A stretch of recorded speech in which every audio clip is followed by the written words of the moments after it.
Yeah, good evening, ladies and gentlemen. My name is Sanjay, and I'd like to welcome you this evening to episode one of New Zealand Sports Radio's latest show, The League Hour, hosted by yours truly and my colleague Brad Enger. Hey, hello everyone. Now, we're here every week on Wednesdays at 8 to give you all that you need to know in the week that was rugby league. We'll give you the top stories of the week, have a look at last week's games, and preview round 4. We'll also take a look at what's happening globally in the sport and in the women's game too. Now, whilst we're here on Facebook Live, you can also catch our show via our podcast on iHeartRadio at your convenience. So if you're short of time or you'd just like to get your rugby league fix on your way to work, this is a show to be tuned into. Okay, I'm going to introduce myself now. My name is Sanjay Goban. I've been a long-time Kiwi League enthusiast. I've been watching the game since the late 80s. Namely the games that I can remember: the World Cup final, 1988 Eden Park, Kiwis versus Kangaroos, and going later, Balmain, Canberra, 89 and 90, and Penrith, the infamous Penrith game, Greg Alexander in 91. Traditionally, I've always been a Canberra Raiders supporter since starting watching in the Winfield Cup back then. And obviously, with the inception of the Warriors, they've taken precedence. And I'm a passionate Kiwi and passionate, New Zealand Rugby League fan. So definitely wanting to support the Warriors and have been for 20 plus years now. Yeah, and I'm Brad again, and I've been watching league since the early 90s. Started as a Bulldogs fan up until 95 when the Warriors entered the comp. And then from then it's just been Warriors. I started about 6 years ago, started writing a blog about the Warriors games called Brad's Ramblings, writing reviews of all the games, any thoughts that I come up with. And like Sanjay there, I'm a loyal Warriors Kiwis fan. Support the Maroons and been a season ticket holder for the Warriors for the last 15 years. So, just a little bit about me. Yeah, and it's actually good that you mentioned that, Brad, because I am a staunch New South Wales supporter. So that should be interesting to see how the State of Origin unfolds. And we've got an update as well on the Women's State of Origin a little bit later on.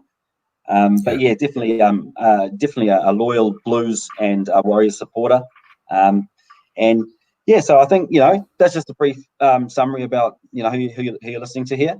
And what we'll do now is we'll jump into the top stories of the week. And it was an interesting week. Obviously, with the restart of our game, it's been a long time coming. But I mean, I guess the talking story is Peter Philander and how he has been solely responsible for getting the NRL back to be the first contact sport back after the COVID-19 pandemic.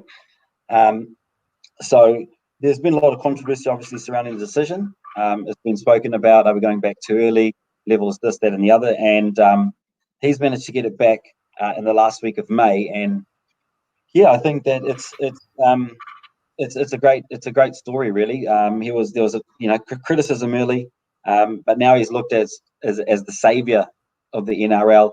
Even getting accolades from Cameron George. He's very supportive of it. So we know that the main revenue from rugby league comes from broadcasting. However, we also aware the fans, commentators, and players alike are keen to get back into their stadiums to support their team. And in saying that, they've actually got an anti-COVID-19 disinfectant spray that they're spraying from drones in preparation for fans to attend the games. I guess, a major story that did appear in this week was, leading up to round 3 anyway, was the Bronson Xerri drug scandal. So obviously Josh Morris has finally spoken out about it. And yeah, he's disappointed and was unexpected. So potentially a 4-year ban coming for Bronson Xerri for using performance enhancing steroids, I think it was. So yeah, it's going to be interesting to see what happens there. But the Cronulla side, exceptionally disappointed in the Yeah. news that and it definitely shows on the weekend, I think. But yeah, we'll talk about that a little bit later on. Yeah. So, if you want to crack into some other stories that we've got for you. Yeah, so we want to talk about the new rules. As we know, there was a couple of rules they brought in at the start of the season, which was the 20-40 kick, similar to the 40-20. Haven't really seen much use of that yet. The new scrum rules, where you can set if you want to be on the 10, the 20, or the centre line when you have your scrums, it opens up the attack a lot more, allowing teams to kind of set plays, target weaknesses they see, which has opened up the game. We haven't seen it yet, but if the ball hits the trainer, it's a mutual infringement. And then obviously the tackling of the player in the air, which we've all been talking about for a long time. Protecting the player is key there. But the biggest thing I think, especially after this week, is the 6 again rule, where the refs, if they see a minor infringement, they can just let the attacking team have another set and keep going. It's made the game a lot faster. It's shown a lot of teams like Melbourne Storm are struggling with it, but you've got teams like the Eels, the Warriors, Canberra Raiders, who are a little bit more flamboyant, are taking advantage of it. And we saw so many games with big score lines because of it. So I think it's going to make it a real exciting season. But we'll just have to wait and see if some of those other teams can catch up. Yeah, I think that. I mean, you talk about Melbourne. I mean, they're there every week, aren't they? Right at the line, trying to get every inch, every millimeter. They'll bend the rules right to the maximum, and they'll play at pace. So that's their game, and they like to confuse other teams by the way that they play. I think that's the key to Melbourne, is that they just get on top of you, and once they get on top of you, they just get more on top of you, and they just keep going. And that's just part of their mentality, part of the setup, obviously. And I think that they were beaten well at home, and what I thought was a very exciting tussle over the weekend. I thought it was a fantastic game of rugby league, and without the crowd there down in Melbourne, I mean, was that also our first sort of glimpse about these games where there are no fans? Are there going to be a few different kind of results because of that? I mean, you'd have to think so. I think 22-6. I think it was. That's a huge scoreline in the game of rugby league at home, particularly when you are Melbourne. But anyway, we'll continue on, Brad. Yeah, so that puts us right into actually wrapping up those games. So we had, first up on Thursday, we had Parramatta defeating Brisbane 34-6 at Suncorp. Again, that new rule just put Parramatta up to another level. They were basically running it well. They're definitely title contenders, but the Broncos are better than that scoreline. Brady Croft looked really good. I think he's going to start fixing in. Once he fits in, some of those forwards, when they come back for the Broncos, they're going to be dangerous. Yeah, I think that I think the Broncos are on the end of a hammering. The last time they played against Parramatta was in a 50-something scoreline late in 2019. Correct me if I'm wrong. And I don't know if that wasn't. I don't think that was at the new. It may have been in Parramatta anyway. It just looked like for me, it looked like there was similar things in both games. I do remember watching that game, and I just thought, Jesus Christ, like they're getting done at home this time. And but yeah, it's I don't know. Again, like you say, that rule that sort of played into their favour. The Parramatta Eels taking full advantage of it, I guess. And I guess, hey, any smart side would want to try and take advantage of it as well. I mean, I think that to be fair, you can only be as fit as you can be. But I mean, they're just expecting so much more out of these players. It's imagine being a player. I mean, Jesus Christ, it would be.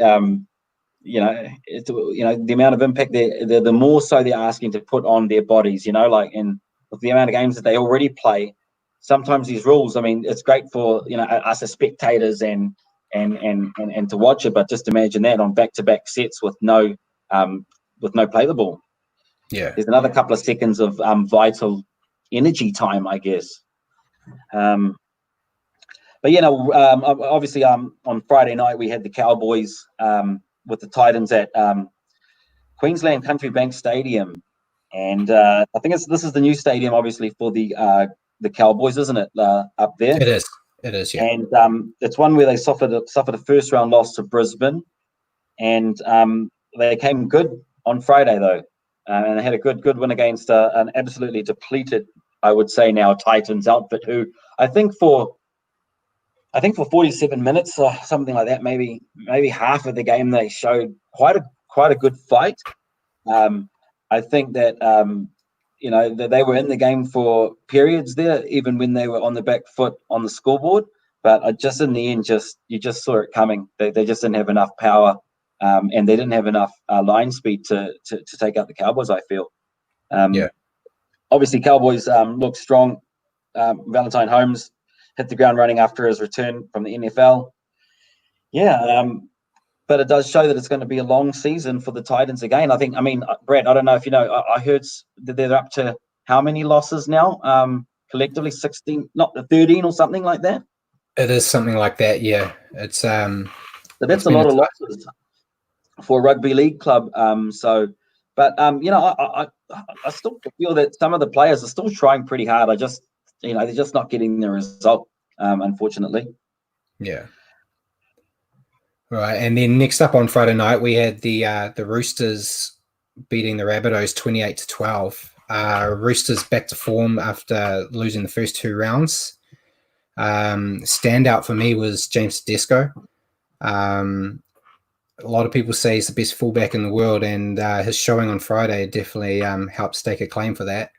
And on the other side of it, Latrell Mitchell had a quiet night, but he's starting to show glimpses of what he was at the Roosters, which will be good for Rabbitohs fans. But yeah, it was a real good game to watch between two contenders. And I think the Roosters are coming on to this new rule too, so I think they're going to start flying up to the top of the ladder. Yeah, where was Latrell on Friday night? It's a game that I didn't catch all of, but did he play at fullback at some stage? He played fullback for the whole game. Yeah, he did, because I saw that early on. I heard the commentary. I didn't watch the whole game, like I said, but I caught up to speed with the result, and I obviously saw the highlights for Tedesco as well. Yeah, he had a fantastic evening. I just thought it's interesting. Has that been a talking point that they're playing in there? Yes and no. I think a lot of people have been very critical on him at the moment. There's a lot of eyes on him, and I think he's a better centre. But Wayne Bennett's backing him at fullback. I think he'll grow into it. But yeah, I would still have him as a centre if he was in my team. So. Yeah, I think he's definitely going to be the kind of player, though, that over the years he'll be able to play, multiple positions, and he will end up being one of those perhaps Brad Fittler type, players that just play, a bit of lock, a bit of 5'8", hop into the centres, play fullback if you need to, whatever, help on the wing if he had to. I'm guessing, again. So it's just I think he will be one of those players. Obviously, following that, probably the result that we're most happy about Saturday. The Warriors 18 versus St. George 0 at Central Coast Stadium. And to be honest, I'm going to put it out there. This is a shock result. And you wouldn't think to know it if you're listening to the Australian media, however. But this is a shock result, and a good result as well. And I'm happy about a number of things that the Warriors did do in this game. Obviously, the game 18-0, but the record-breaking completion rate, it was 100% until the 75th minute. I think that's been well documented. And it ended the match at 46 from 48, but that was not I guess the point of it was that they didn't make a mistake on the until the last tackle, if they were going to not go through with a whole set of 6 play, it was on the last tackle, and their mistake was not getting a try at the end of it. Whereas they've always tried to perhaps, I don't know, base the game more so. So that was really, really good to see. The defense side of things, I think I was very happy with as well. Keeping a team to nil in this competition is hard at any time of the season, but it's always been hard for the Warriors to do it at the start of seasons. They've done it in midway when they're on a bit of a roll and they've played a bit of footy. But to do it after, I mean, this is a restart, so it's not exactly the start of the season, but it's still a very difficult time to come back into the sport, I would imagine. Yeah, definitely. It was an enjoyable game. I was surprised. I didn't think. I had a little bit of hope that they would get the win because Dragons have been poor for so long. But the Warriors' start of the season was woeful, to be fair. But the young players stepped up. Katoa, it was the 16th game of league ever, and he's just taken into like a duck to water, and he's going to be a star. And they just gotta play smart. We've seen a lot of games where you've had bottom of the table teams play each other, and both teams are dropping the ball and stuff. So I was quite impressed to see that even against poor opposition, they were still doing everything right. Big question is if they can keep it up, especially with all this drama of living over there, basically, if that will affect them later on. But it's Warriors, you've got to enjoy the ride. Yeah, I think that the Dragons, they're in a little bit of trouble here.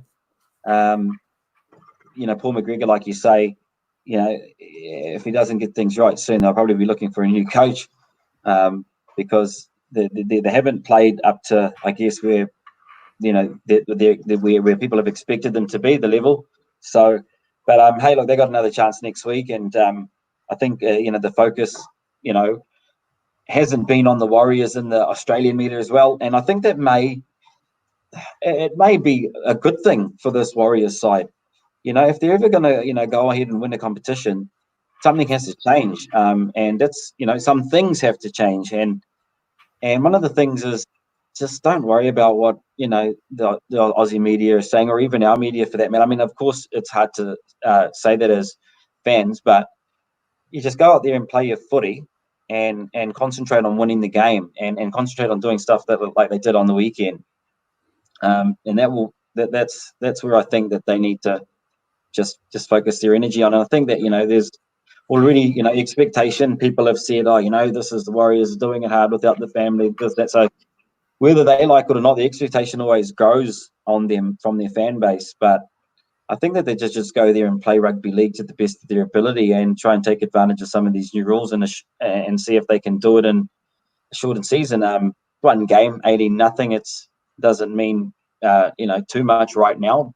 It's still a victory, though, and we'll take it. Yeah, exactly. And next up on Saturday night, we had the Tigers beating the Sharks 28-14. It's going from worst to worst for the Sharks after the drug scandal. They also lost Chad Townsend to an injury, which didn't help. But the Tigers look good. Benji Marshall playing like a 20-year-old. I think this season shorter, he might go on another year. On the other side, Sean Johnson was a bit quiet. Hasn't he been since he joined? Oh, sorry. He's been since he joined, yeah. But he's going to need to step up without Chad there for the Sharks. It'll be interesting to see whether he can step up as well. Like, I mean, you do mention, I just want to rewind there to Benji Marshall. I think he had a fantastic game again, and he's just he's playing some good football. It's hard to say he's playing as good a football as he was when he was a youngster. Even the game, I think, is a little bit of a different dynamic to the game. 10 years ago when he was 15, almost 20 years ago. Sorry. For that 2005 grand final. So he's still playing the game here in 2020. That's 15 years on from that, and he's still been able to play at this level. So I think he actually, and he's getting his accolades from the Australian commentators and I think the Australian media. He does play for an Australian-based franchise at the end of the day, so he's not looked at as a Kiwi when he plays for the West Tigers, is he? Well, he's looked at as a West Tiger. Yeah. So, but yeah, I'm pretty happy for him. But yeah, disappointed for Sean, who's just can't seem to get it going at Cronulla. I joked with a mate on the weekend. I was like, oh, he'll be back at the Warriors, at some point. And you never know, so. You never Yeah, know. he's having I think the club has been affected by these scandals and so forth, but that's when a club's true, I guess, their ability to sort of counteract that and then what they can put on the field is a testament to a great rugby league side. I mean, it's again something like that. If that was happening right now at the Warriors, don't worry about that. Just go out there and play rugby league. Go out there and play rugby league and concentrate on that for 80 minutes. Be as fit as that for the week, and then 80 minutes get out there and play. Yeah. But all these other things, they sometimes the media also exacerbates it. They make it a big deal first, and then that gets into the players' heads and the coaches' heads and the organisation's heads, and they start believing, because of this reason we're playing poorly, and then they the form goes even from bad to worse. So yeah, I just think that just don't worry about that. Just go out there and play. But yeah, I think. Yeah, Sean Johnson, he'll have to step up now. It's a big time for him now to sort of show why they've invested so much in him. So we'll see what happens with Cronulla in the coming weeks. So obviously, one of the games of the round for me was the game on Saturday night between the Storm and the Raiders at AAMI Park. Now, we touched on it earlier. It was very much an uncharacteristic Melbourne performance. However, if you're a Canberra Raiders supporter, I think that you would be very, very happy with what your team produced on the weekend, because to go away and beat Melbourne, like we said earlier, 22-6 in their own backyard at AAMI Park, it's definitely something that doesn't happen often. So, and the way that it was a clinical performance as well. It wasn't just hey, let's just turn up and play some footy.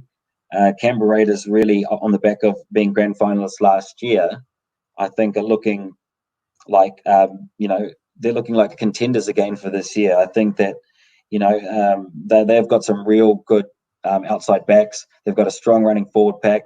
That play from Joseph Tarpany on the weekend in the end goal, that's the defensive player of the year, the defensive play of the year so far. Sorry, and. Yeah, I guess even Nico Klockstedt had a great game, and we're just ruling even more and more that he is not playing for the Warriors, Brad. Yeah, it's still hard to. He wanted to be a fullback, and it's hard to get rid of Roger. But he'd be a hell of a hand right now, especially with all the centres and everything going down. I think he would have slotted in, but I think George Williams has been a big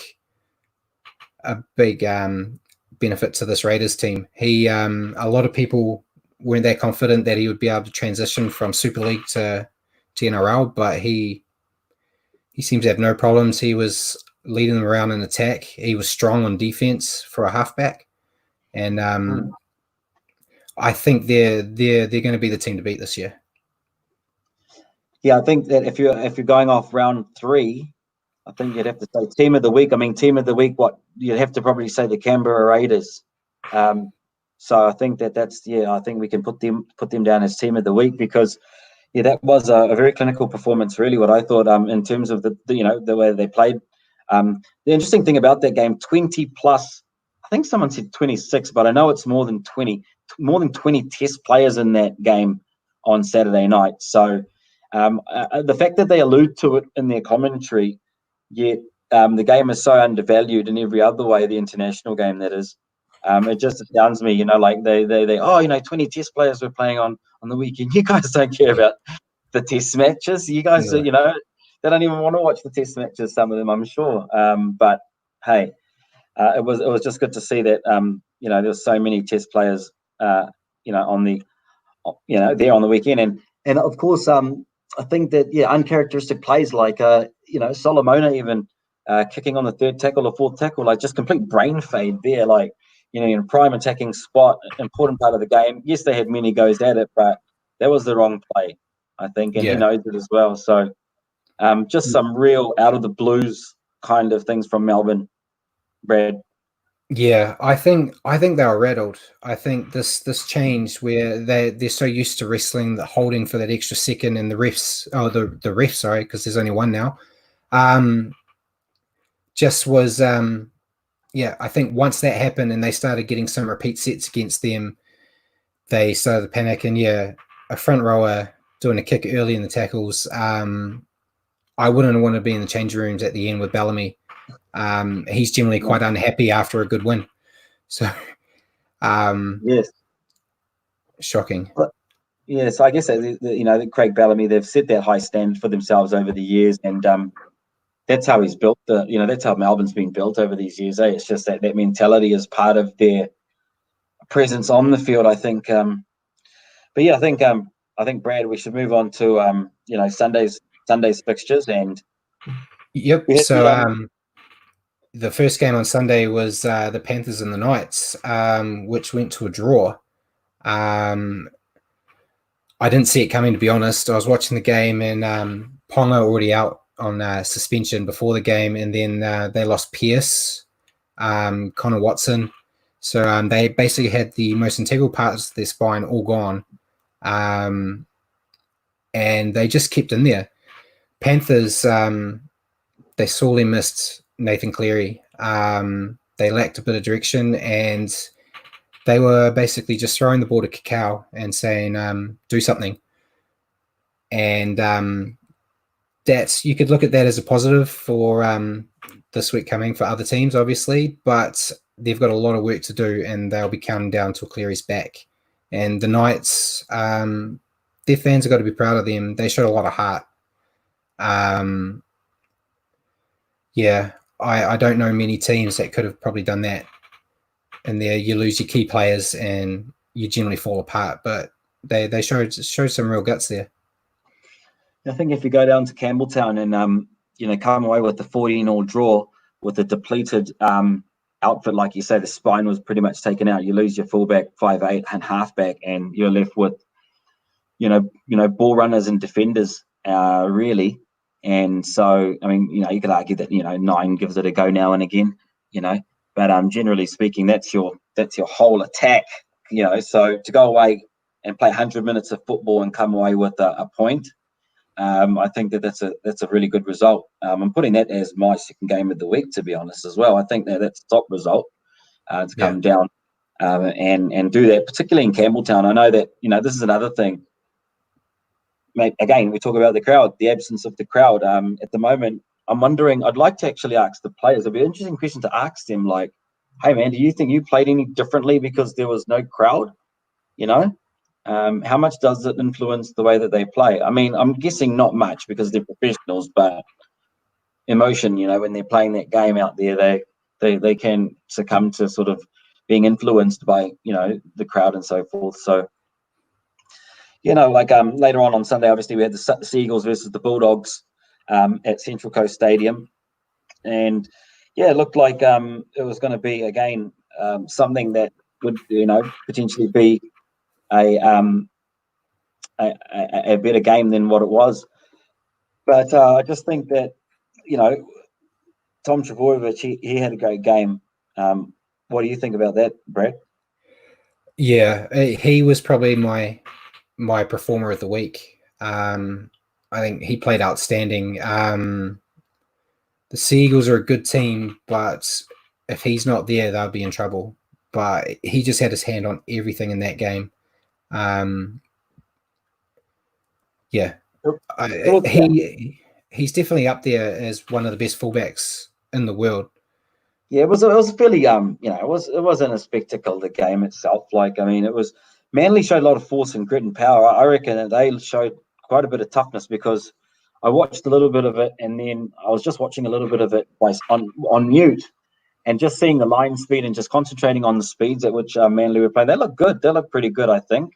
So another team that is sort of, they've got a few bits and pieces here that they could be better, but they're another team that's going to be thereabouts, you would think. But yeah, and obviously the Bulldogs. Well, I don't know. I don't really know too much what's happening with them at the moment. But it looks like a foreign's return cannot come soon enough for them. Yeah, I believe he's back this week too, which will help them. But yeah, they've been having a rough time of it. I don't have answers for what they can do to fix it, but once they got some experience in their halves back, they can start clawing back and get themselves off the bottom. Yeah, we'll just have to see.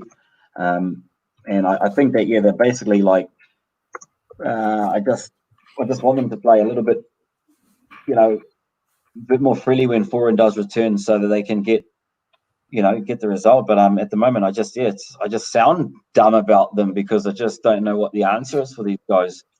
But yeah, I think that was the round 3 games. They certainly brought us back to the sport, and it was good to see. Like the game, it was fun to watch the games on the weekend. We have missed them for so many weeks, but to see that they're actually pretty. A lot of the teams look pretty good. They're pretty fit. I think the rest has done a lot of them good. So I think that we're onto it with bring on round 4. Yeah, definitely. So, guys, one of the big talking points of the weekend was the artificial crowd noise. Where do you guys stand on that? I thought it was fantastic. Personally, the first game on Thursday night, it was a bit uncanny valley for me. It was a bit weird, but by the time Friday came round, it grew on me, and then by Saturday, didn't even notice anything different. That's pretty much how it felt, didn't it? Like at first you're like, yeah, right, we're going to listen to the fake crowd. Yeah, okay. And then you're like, okay, well, hey, the fake crowd's on. And then by the end of the week, you were like, wow, it's just like, I don't know what I would do without it. Because if you remember the games before lockdown where they played with no noise effects, man, it was hard to watch. I'd rather have listened to it. Because it just seemed, and so those effects, actually, if you think back to then, if you think about that and you think about the effects on the weekend, if a blind person was, listening to the game, they wouldn't know any different. They would have a good old time being able to listen to the league just as well as it was with the crowd there. So I thought it was awesome to get that atmosphere and feeling back as well for the fans, because I think that was that definitely played into how they would perceive how round 3 went, and how many of them are looking forward to round 4. Cool. And then another question from Simon is what are your thoughts on the one referee versus 2 referees? Do you think that worked, or do you think or were there issues with just having one ref there? What do you think? One ref. Can I get the question again? Sorry, I dropped out. So Simon's asking, what are your thoughts on the one ref rather than 2? Did we see some issues at the weekend, or did it all go fine? I don't think so. I actually enjoyed it. It sped the game up again, which made it more exciting to watch. I find I'm not a fan of the 2 ref rule. I find as a player, you're playing to 2 different styles, so you have to keep adjusting depending on which one's making the direct call at the time, and it just too many stoppages for me. It's good for the players to get a rest, but I like that free-flowing game. So I hope that they keep 1, but I'm pretty sure next year we'll go back to 2. I don't know. I think I might have to disagree on that. I think that they'll keep it at 1. I mean, I think that look, we've always had 1. They've gone ahead and put in 2.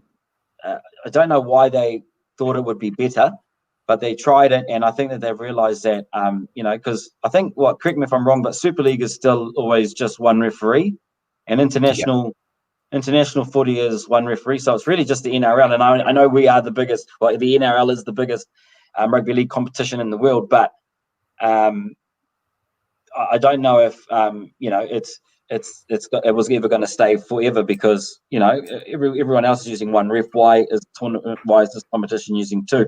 So I think that and I'm also a bit of a fan of just the single ref. I think there might be a couple of mistakes and that go through, and people would think, well, if there was a second ref there, that might not have happened. But that's rugby league. I mean, Steve also asked us. Aussie press were giving the Warriors a lot of love pre-game, but did we see that change after their good win over the Dragons? 100%. 100%. Yeah. Just watching the Australian press, Brad, I'm sure you would have seen that. Yeah, just not hardly any accolades for what they did. And actually, I think I heard one guy say they're not a good rugby league team. I can't remember his name, but it was and I just thought, oh, okay, well, yeah, that doesn't surprise me. Yeah, that was Buzz Rothfield and Paul Kent that were sticking the boot in. It was a tough situation. It's one of those the Warriors win, but they only bet the Dragons. But if the Warriors lost, they lost to the Dragons. So they weren't going to win that battle anyway.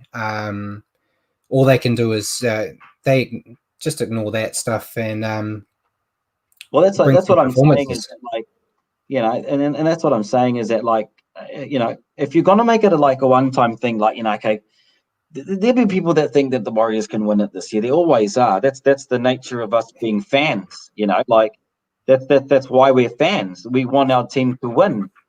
And if people think that the Warriors can win it this year, then so be it. I mean, at the moment, I probably still think that they can't win it this year. But when these kind of weird things happen, well, not weird things, I shouldn't say that, but when these different types of situations have presented themselves, I guess you could say, in terms of how they have to play the game for the remainder of the season, does that change? What does that change? If it changes the dynamic so it's better for the Warriors, then they're a chance. But I don't know. I mean, after one game, you can't really assess that. Let's get a few more games down the road and see how well they play. Yeah. So, Brad, as a season ticket holder with the Warriors, obviously you can't actually go this season and go to the games. How have the Warriors looked after you digitally? Are you still getting a preference or special sort of bits of content, or what are they doing for you guys? They haven't really done that much content-wise at the moment. Obviously, getting the whole team over there, I think, was top priority. So, I think they kind of put us on the back end for a little bit. But they contacted us about what they're going to do with season tickets, where you could roll it over for next year. Mm-hmm. Or you could donate your ticket to the club or get a refund, which I think was good. Most people, I assume, are going to roll over, but to have the option, I think was a great move by the club.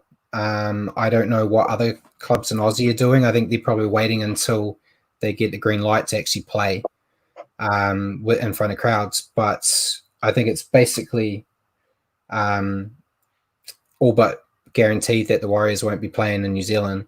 I know Cameron George has come out and said he'd like to see some games here, but I don't see it happening. But yeah, I haven't got too much from them yet. Just you get weekly emails. They email you the team list and any news and stuff. But yeah, I think they're still trying to adjust to this whole situation they're actually in. So there's room for a bit more digital love from the Warriors for their members or the season ticket holders. Yeah, interesting one there. Cool, guys. That's the one other comment from the live chat. Simon says he's heard rumours that Craig Bellamy be the coach of the new expansion team in Brisbane when they join the NRL expansion team. So, any thoughts on that? I wouldn't be surprised. He's wanted to go to Brisbane while it's where he's from. He likes the challenge. I think he's kind of done all he can in Melbourne, to be fair. I think the opportunity to get a brand new team and try to build them from scratch would probably tickle him pink. So yeah, if it's true, I think it would be interesting to watch. Cool. That's it from this live chat, guys. Excellent. Cool. Well, that was interesting. Yeah, like just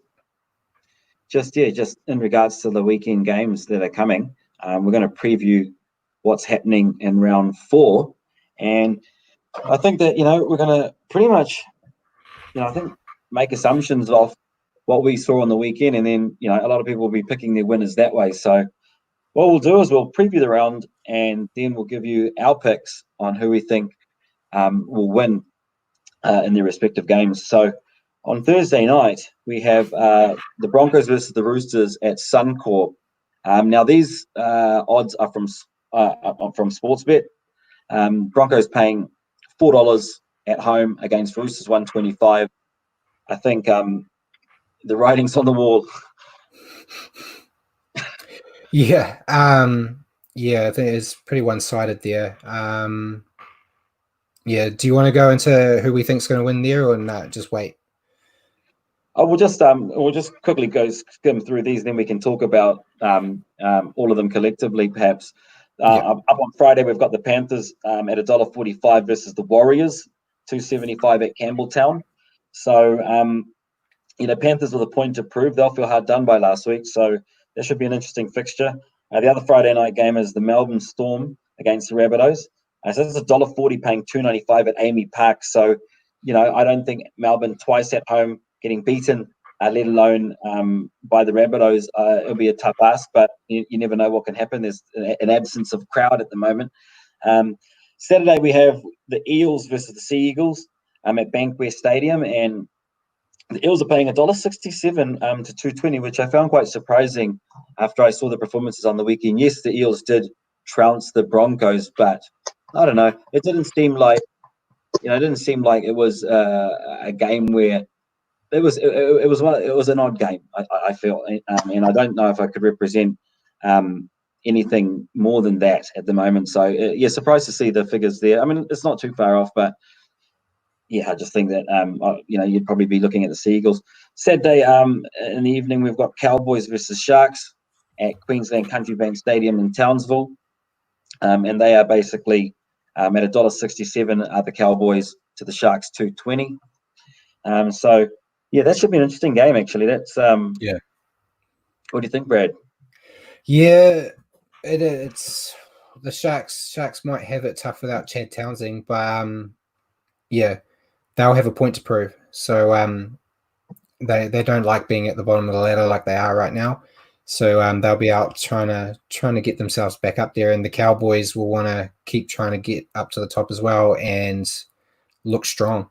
So yeah, I think the Cowboys, they look pretty good on the weekend. So yeah, I mean, it should be interesting to see what happens on Saturday. But on Sunday, we've got the Raiders and the Knights, followed by with the Titans and the West Tigers. Now, the Raiders and the Knights, Raiders $1.36 to the Knights $3.15. I guess that's a pretty fair call. Looks like it's been played in Sydney. So, yeah, I think that it's the Titans versus the West Tigers on Sunday. That should be an interesting game as well. Yeah, and then they end it. It's Queen's birthday over in Australia this weekend, so they've got their last game on Monday, which is between the Bulldogs and the Dragons. Yeah, I don't see that going well for the Dragons, but the Bulldogs haven't been playing well either. So it seems like an odd game to want to watch this weekend. It's probably the one that's the least favoured for me at the moment. Yeah, but hey, look, it's still there's still room for improvement on both of those teams. So let's hope that they can pick up their game and turn around. But we'll head into the picks for our round 4 picks. So Brad and I, we basically have a pick each week. It's pretty straightforward, really, and we reassess next week what happens. So in our game on Friday night, where we've got basically what have we got here? Hold on. On Friday night, we've got the Thursday night, we've got the Broncos versus the Roosters. And I'm going Roosters. Yeah, so am I. I just think that they're gonna be too strong for this Broncos outfit at the moment, and I think that I just don't see the Broncos, getting up and powering the Roosters down at the moment. They just got too much firepower all over.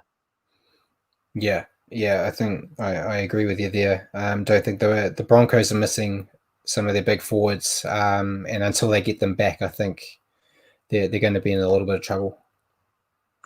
Yeah, I think that I just want us to see like a contest start up there at Suncorp for them, I suppose, because they have been badly beaten last week by Parramatta, and they want to get back on track as well. So, they might surprise us. It might be a bit of a closer game than you think, but at this stage, it's definitely Roosters. Now for what do we got? Sorry, we've got the second game on the Friday. So the first game on the Thursday, the second game, evening game of the weekend will be on the Friday, and that is the Panthers up against the Warriors at Campbelltown. Yeah, so I've gone with Warriors here. What about yourself? Yeah, I think that the Warriors can get up and do this on the weekend.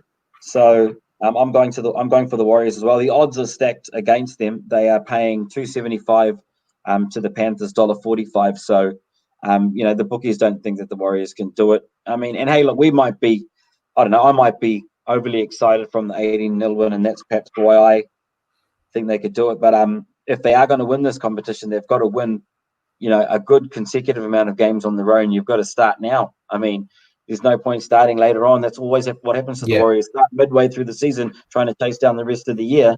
Try and win some games consistently and to get into clumps at the start. Okay, don't 5-0. I think the other 2 seasons ago was a good start. But even if you can just get 3 wins and a loss, 3 wins, 2, like build some momentum in winning. So I think that they'll be good to see. I mean, I still think that it'll be a tight either way, but I'll go Warriors on that one. Yeah, I think the Cleary factor is a big part of it too. I think no Cleary makes Panthers a weaker side, so I probably would have gone the other way if Cleary was in the side. But yeah, take advantage. Is he still serving a ban, or was he? He's got 1 week left, so he'll be back next week. Is it for those couple of little parties he had during the lockdown? Yeah, the lockdown parties. Okay, good old Nathan, eh? So on Friday night we had the Storm versus the Rabbitohs at Amy Park. Storm at $1.40, paying $2.95 for the Rabbitohs. What's your thoughts, Brad? I've gone with the Rabbitohs here. The Storm are the favourites, but I think they're still struggling with this rule change, and I don't think they're going to pick it up in a week. So I think the Rabbitohs will be able to take advantage of that. If they have managed to come up with a plan to stop the wrestling that they've been doing forever, then the Storm probably will get away with it, but I just can't back them this time. Yeah, I think I'm going to disagree with that, and I just think that the Storm, they don't lose 2 games at home often, and I don't think they're going to lose 2 games at home this time. I mean, hey, the Rabbitohs are playing okay, but I just think that the Storm, they'll come back this weekend and they will. They made a lot of mistakes on the opposition line as well, which was very uncharacteristic in that game. But boy, did they have the opportunities to get some points on Canberra. Let's not forget that. Like they weren't like just backed out in their own 40. Oh no. Melbourne, they didn't score because they made mistakes, not because they weren't able to get the ball to the other end of the field. They're a very clinical rugby league side. They'll get, they'll blink and they'll be at the 10-meter line. So so I think I'm going to go Storm for that one. And then I think our first fixture on the Saturday evening is the Eels versus the Sea Eagles at Bankwest Stadium. So back there for the Eels, $1.67 versus $2.20. The Eels paying $1.67, that is, and the Sea Eagles at $2.20. Yeah, I'd probably have to back the Eels in on that one, but I think that this Manly outfit can go there and win, so I'm going to go for Manly. I think that they can go to Bankwest and come away with the points. I think that, I don't know, there's a little bit more toughness out of Manly that I saw in the weekend than Parramatta. Correct me if I'm wrong, but that's what I saw in the 2 games, and I just think that Manly, I think they're going to get better this week. I don't know. I think their backs played well, and they're playing a little bit of fast footy, so which is I'm keen to see what they can do against Parramatta on the weekend, and I'll back them down there. How about you, Brad? Yeah, I'm going with the Eels. It's they're hard to beat at Bankwest, but Bankwest is empty right now, so it kind of takes a bit of the sting out of it. But I think player-wise, they probably have one of the better teams for this faster style. They've got 2 mobile halves, some powerful forwards, and I think they're going to be one of the teams to stop. So I think at home in an empty stadium, I think they're still going to have an easy run of it. Cool. Well, we'll just have to see what happens on that one. It's an interesting game, though. I mean, it's one of I guess it's one of the tighter games. It looks like it's going to be in the weekend, but you never can tell with the NRL. I mean, sometimes you think it's going to be tight and it blows out on you. So, we've got on Sunday, we've got the Raiders versus the Knights.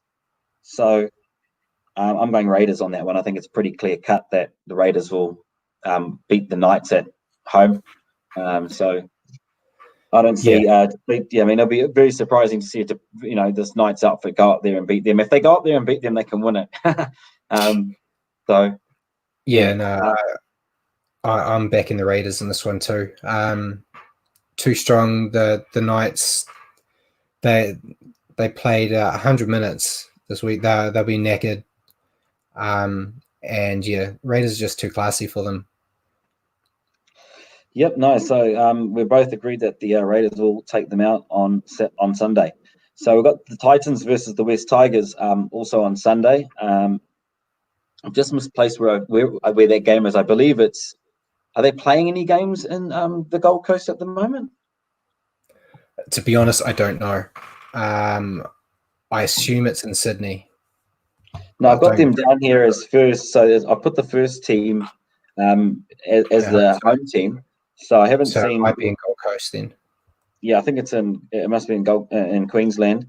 It might not be in the Gold Coast, but it's definitely at the Titans' home ground.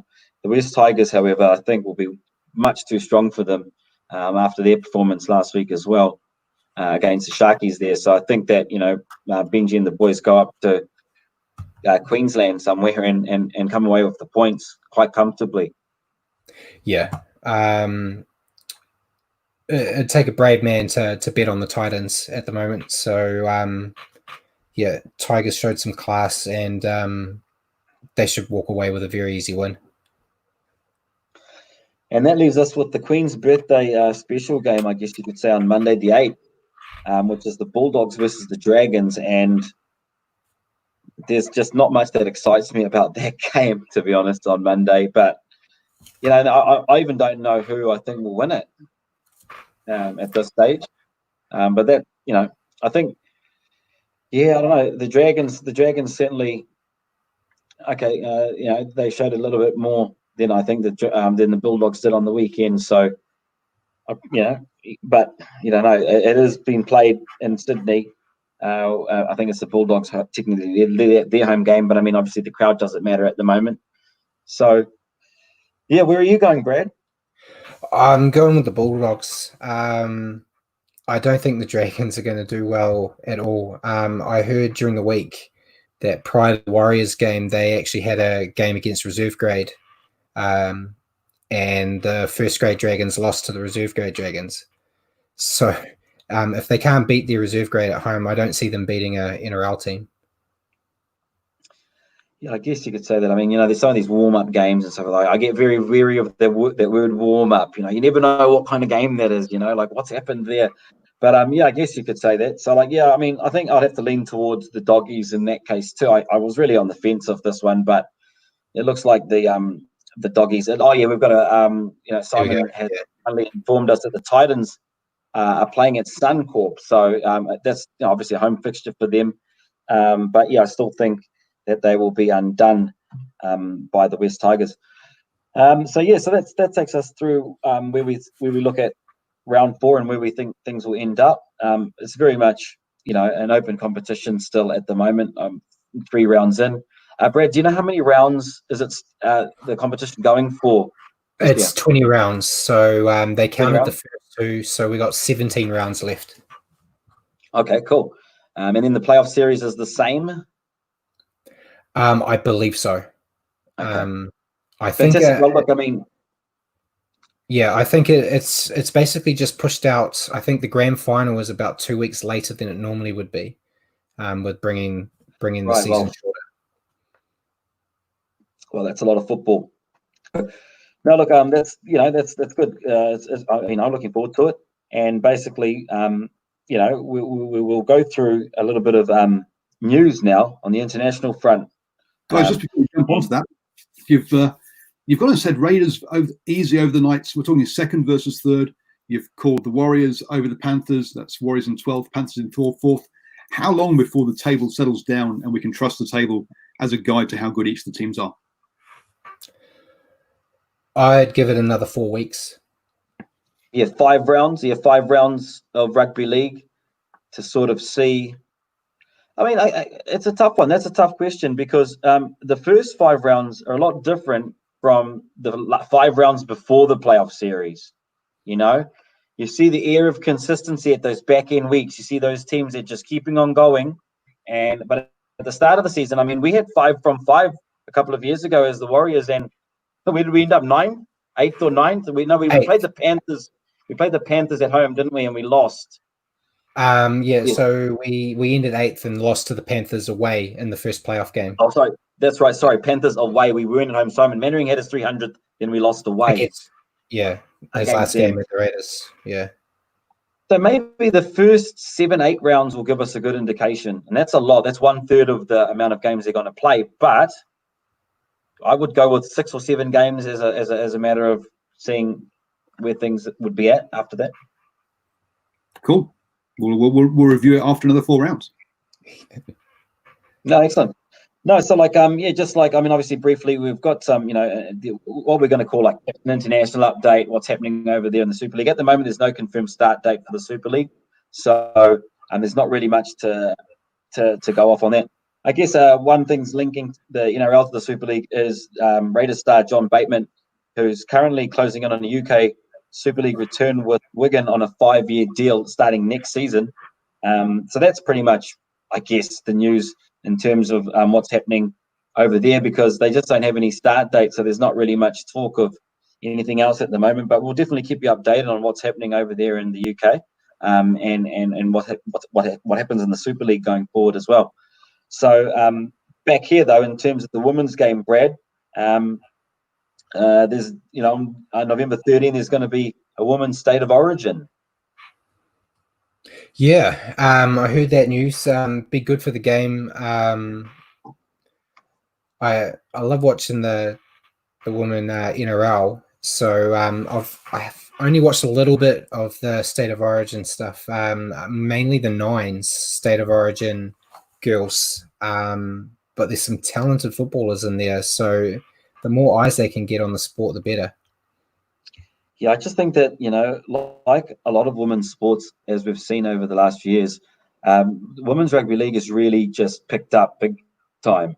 And they, it is a sport that you want to watch. They're getting faster, they're getting quicker, and they're playing at their full potential, and it's great to see. So that's going to be a good series. They'll probably get some good crowds as well for those Origin fixtures, unless they're planning to play them before the or even if they're planning to play them before the men's game. If they're just doing it as playing in front of that game, then that might be a thing to consider as well. But it's been globally picking up for some time now, and like sports in the US and Europe, where women's sport is escalated much quicker than perhaps in smaller markets. I think we're now seeing New Zealand sports sides, and obviously the New Zealand Rugby League women's team as well, and the Women Warriors, they're coming along quite well, and I'll be interested to see when they get there that season. Sort of any news on what's happening with them? With them, I can't remember if it was official or not, but I think the Warriors women's team have pulled out from this season. Oh, right. Okay. Because it was a bit up in the air on if the women's league would actually start up again this year or not. So I think they've decided to pull the pin until next year.